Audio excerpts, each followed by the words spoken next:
To the American Adversaries on 660 WORL and on 1520 The Biz, if you can take it. And we know you can. Thanks for being with us tonight. Don't forget, folks, we'll be with you live until 8 o'clock. And then also, Armed American Radio starts from 8, and they'll take you live until 11. And you can call us right now at 407-774-8255. We're playing our Who Said That contest. We're looking at the author of the quote, which is, "The Bible is the rock on which our republic rests." Or at least maybe it used to, anyway. The Bible is the rock on which our republic rests. If you know who said that, give Jimmy us a call. Carter. I'm pretty sure it's Jimmy Carter, actually. He would have said something like that, even though I disagree with him. He might have. Okay. Let's go to Larry from Longwood, who thinks he knows who said it. Larry, thank you for calling. Would it be Abraham Lincoln? Yeah, that's an excellent guess. No, you're more or less on the right track. I mean, it was a president. I'll give you that. Barack Obama. No. And then well, he would have said it, but he wouldn't have meant it, of course. Of course. Well, he wouldn't have said it. He would have sung it. He would have gone, "The Bible is the rock on which our republic rests." You know, he is a pretty good singer. I'll have to hand him that. But he must have practiced on that one. Yeah, I'm sure. But I wish he'd have gone into entertainment instead of politics. Yeah, me too. Well, I guess he did. Isn't it kind of the same thing, politics and entertainment? That's from Ben Paris, deputy mayor of Longwood, politician. Hey, Larry, have you ever gotten a bottle of Roxy Pacifics? I have not. I'm in the mood to give away some tonight. This stuff is great for sunburns, bug bites, cuts, scrapes. You know, Ben's using it right now on his beauty spray on his face. So when he goes out and shakes hands, people will be more likely to vote for him. I'm serious. This stuff is all natural. It's kelp-based, real easy to use, and it's safe to use. You can use it anywhere on your body that you can spray it or in your body, and it's safe for old folks and kids and pets even. It's like a party on my face, and everyone's invited. That's right. Hey, stay on the line. And by the way, if you figure it out, you're still eligible to call back. But stay on the line, give Jeff your information, and if nobody gets it right, we'll declare you the winner. All right. Well, thank you very much. Thank you for calling. All right, so we're still looking for the winner. I gave it another hint. It is a president, U.S. president. Now we know it wasn't Lincoln, Carter, or Obama. Who said the Bible is the rock on which our republic rests? To get back to my original point, we've seen the enemy, and the enemy is us. I'm sorry to tell you, but the enemy is us. We have sat around passively. You know, one thing the one word that keeps coming up in all of these various political defeats is activism. All right? The gay activists got out and acted. They got out, they pressed their case, they made their case, and they shifted public opinion. And they shifted public opinion quite dramatically. Now, granted, they had a lot of help along the way, but if you don't have good opposing arguments, it's easy. And other than talk radio, there haven't been arguments. And we see these Republican candidates rolling over one after the other. Now, Scott Walker has come out. He wants to have a constitutional amendment. Now, that's noble, but let's get practical. Ted Cruz has come out against this. Bobby Jindal. But when it comes to Lindsey Graham, Jeb Bush, Marco Rubio, they are rolling over like puppy dogs. Puppy dogs.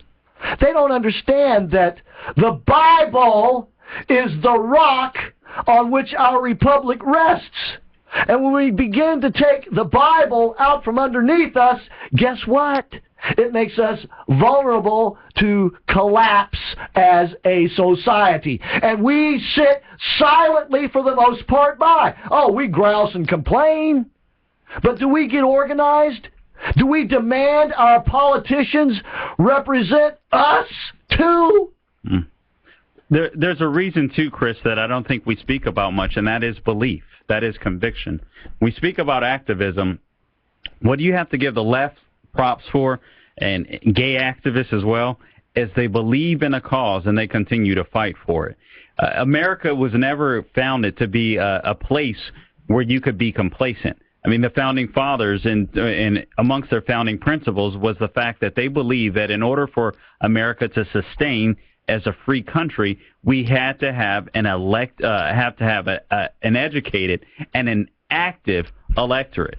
And you can partly talk about the churches and they're lax in that, but also there's so many people, I would even say, that are nominal believers in the first place, and there's no real belief system, there's no real conviction, and so people tend to roll over. When I hear the stats that 60% of the did you say 60% of the general population? Of the general population, their views have skewed. Or see, for me, to me, that means nothing, because to me, I'm saying, okay, so let's fight back and let's persuade them. See, these people were persuaded by the left. Why can't they be persuaded by the right? And I just think that's the task that we have to take on. This is our calling. This is our time. And I think we have to do that.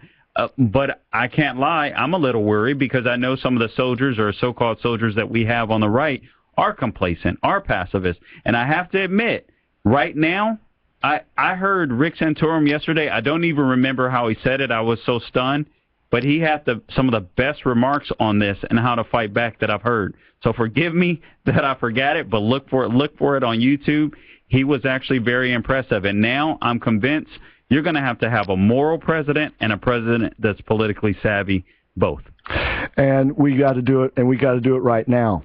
And we'll get back to this in a second. But Sherry's on the line. She thinks she knows who said the Bible is the rock on which our republic rests. Sherry, thanks for calling. Oh, thanks for the show. I'm just taking a guess, okay? Yeah. Only because this person's been in the news this week. George Washington. Yeah, you're getting closer. You're getting a lot closer, but it was not George Washington, although he said similar things in one of his inaugural addresses especially. Okay. But, yeah, you're real close. It's Bill Clinton. I guessed it. Going in the wrong direction again. Thanks, Sherry. Okay. Was that it? Yeah, I could talk about everything you're talking about, but I'll just let somebody else call in. All right, thank you. I appreciate that. If you figure it out, call us back. We, and I don't mean to be scolding here, but I do mean to say this. The squeaky wheel kind of gets the grease. Yes. And we need to start squeaking, okay? Now, we squeak here. I'm squeaking right now. Carl squeaks. He squeaks on Saturday mornings. But you know what, folks? We could use some more help. We could use your help. I know Carl's having a hard time making the show that show go. I'm having a hard time making this show go. This is why we have the American Adversaries Army. This is why we seek sponsors. But I'm here to tell you, one day, if you tune in and Carl's gone and we're all gone, we're not the only ones to blame. And don't call blaming the station. There are myriads of ways that you can support us. And we're here for you. I'm here to tell you, folks, we're the last bastion. We're it. Like Carl said, we can't rely on the damn politicians. No, present company excluded here. No offense taken. All right.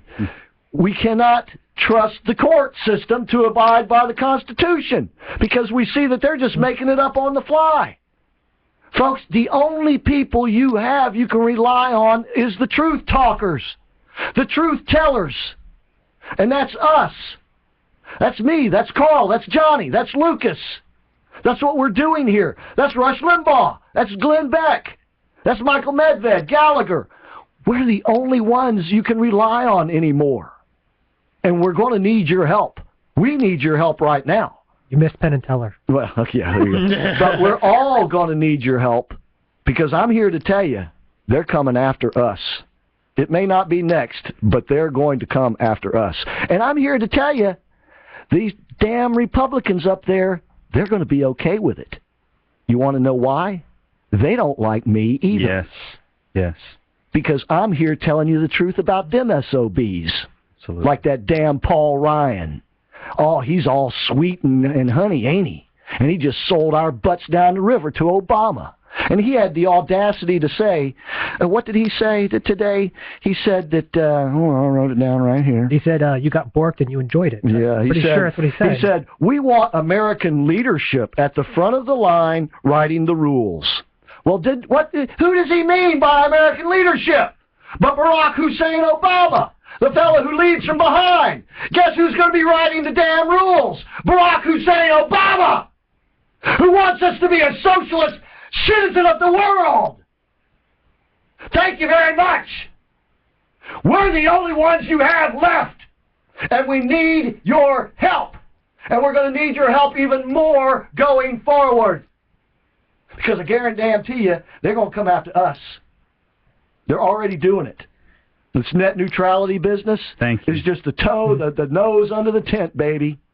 It was just a little over a year ago that they were going to put people in the newsrooms of radio stations, newspapers, and television stations around the country to make sure they were covering the right stories in the right way. And they're still working on it. At net neutrality, I tweeted this actually last week after one of the decisions came down. I said, right now, any Republican, Libertarian, anyone that mentions the words net neutrality or subscribes to any type of form of internet censorship. You guys know what I believe. I don't like a lot of the crazy stuff on the internet, but it is a bastion of freedom. Get them out of office. The minute you hear it. Get them out of office. And here's your task. Your task, folks, is to join the American Adversaries Army, to support Carl Jackson, to support Rush Limbaugh by buying his products, to support Glenn Beck by subscribing to his station, and all the rest. That's what you need to be doing with your resources. Because nowhere else can you put your money or you're going to get your bang for it. They're going to take it and they're going to make fools out of you. We're going to take it and we're going to tell the truth. AmericanAdversariesRadio.com is where you can sign up. I need you now. Carl needs you yesterday. When we come back, we'll have Joe from Longwood. Looks like he has the winning answer for our Who Said That contest tonight. So when we come back, we'll hear it from Joe. Stick around. You are listening to the American Adversaries, and we'll be here as long as we can. But unless we have your support, I don't know how long that'll be. But if I've got your support, it'll be till the day I die.